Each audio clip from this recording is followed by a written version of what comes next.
Pirmo mēnesi pēc projekta realizācijas ieraugot, ka pilna elektroenerģijas pašizmaksa ir 2,6 centi par kilovatu, liekas, ka mēs esam pasakā. Latviešu uzņēmums SIA Bolderē Servis ar 30 gadu pieredzi mebeļu ražošanā 2023. gadā realizēja investīciju projektu energoefektivitātē un sadarbībā ar Altumu realizēja solārā parka investīciju projektu.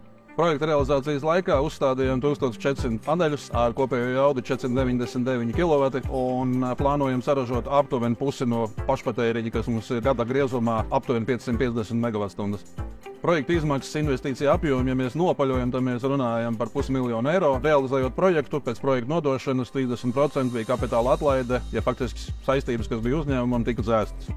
Mēs salīdzinoši ātri realizējam projektu. No izpratnes, ka mēs to gribam, līdz realizācijai vai eksploatācijas uzsākumam bija 8 mēneši. Diezgan moderni un populāri šobrīd ir runāt par ilgtspēju, par dabu. Uzņēmējdarbība nevar neatstāt ietekmi uz vidi. Jautājums ir kādu, cik tā ir liela un kā to var patstāvīgi analizēt un iespējams samazināt.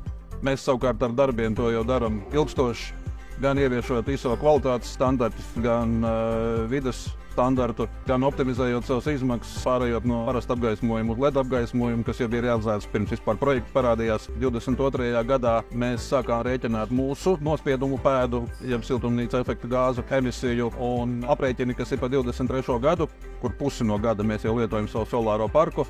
Mēs esam ietaupījuši 20% no šīm emisijām un gada griezumā plānots, ka mēs ietaupīsim 60 tonnas. Pat ja uzņēmējs domā īstermiņā, ilgtermiņā viņš nevarēs strādāt, ja nebūs šīs ilgspējas, nebūs vēlmes domāt par vidi.